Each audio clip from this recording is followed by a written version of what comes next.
സുപാൽ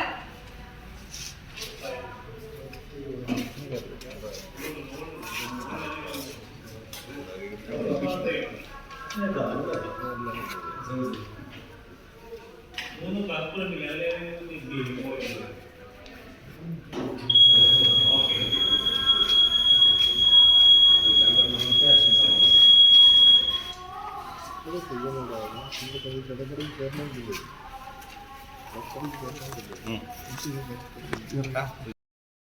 ഒണ്ട അണ്ണ എൻ്റെ കൂടെ ക്ലോസ് ചെയ്തിടാം. ഇത് കഴിഞ്ഞു ഞാൻ പറയടാ എവിടെ അത് ഇത് കഴിഞ്ഞ് അങ്ങോട്ട് വിളിക്കാം.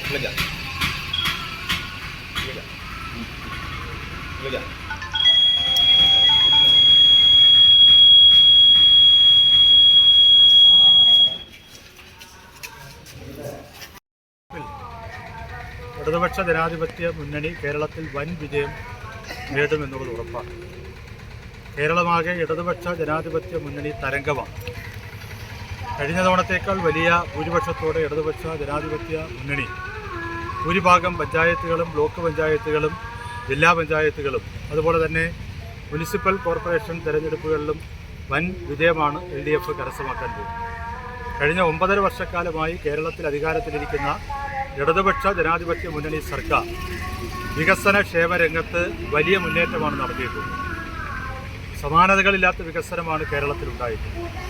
തീർച്ചയായിട്ടും ആ വികസനക്ഷേമ പ്രവർത്തനങ്ങൾ ജനങ്ങളിൽ എത്തിക്കുവാൻ ഇടതുപക്ഷ ജനാധിപത്യ മുന്നണിക്ക് പ്രചരണത്തിലൂടെ കഴിഞ്ഞിട്ടുണ്ട്. UDFനെ സംബന്ധിച്ച് BJPയെ സംബന്ധിച്ച് വ്യക്തമായിട്ടുള്ള ഒരു തിരഞ്ഞെടുപ്പ് സമീപനമില്ലാതെ ഇടതുപക്ഷത്തെ അന്ധമായി എതിർക്കുന്ന ഒരു സമീപനമാണ് സ്വീകരിച്ചത്. തെരഞ്ഞെടുപ്പിൽ അവർ രാഷ്ട്രീയം പറഞ്ഞിട്ടില്ല. തെരഞ്ഞെടുപ്പിൽ അവർ വികസനം ചർച്ചയാക്കാൻ തയ്യാറായിട്ടില്ല. അവർ ഇടതുപക്ഷ ജനാധിപത്യ മുന്നണിയെ അന്ധമായി എതിർക്കുന്ന സമീപനമാണ് സ്വീകരിച്ചത്. BJP ആണെങ്കിൽ കേരളത്തിൽ അവർക്ക് മത്സരിക്കാൻ എല്ലാ സീറ്റുകളിലും കഴിഞ്ഞിട്ടില്ല. UDFനാണെങ്കിൽ വലിയ റിബൽ ശല്യമാണ് നേരിടേണ്ടി വന്നിട്ടുള്ളത്. നമുക്ക് പ്രചരണ രംഗത്ത് BJPയെയും UDFനെയും പലയിടത്തും കാണാൻ കഴിയില്ലായിരുന്നു. ഈ രണ്ട് മുന്നണികളും പ്രസ്ഥാനങ്ങളും കേരളീയ സമൂഹത്തിൽ അപ്രസക്തമായിക്കൊണ്ടിരിക്കുന്ന ഒരു കാഴ്ചയാണ് നമുക്ക് കാണാൻ കഴിഞ്ഞിട്ടുള്ളത്. ഒരു വലിയ ജനമുന്നേറ്റം ഇടതുപക്ഷ ജനാധിപത്യ മുന്നണിക്ക് അനുകൂലമായി കേരളത്തിൽ രൂപപ്പെട്ടിട്ടുണ്ട്. അത് പുനലൂരിലും അതിൻ്റെ ഭാഗമായി വലിയ മുന്നേറ്റം LDFനുണ്ടാകും. വലിയ വിജയം ഇടതുപക്ഷ ജനാധിപത്യ മുന്നണി തിരഞ്ഞെടുപ്പിൽ നേടും.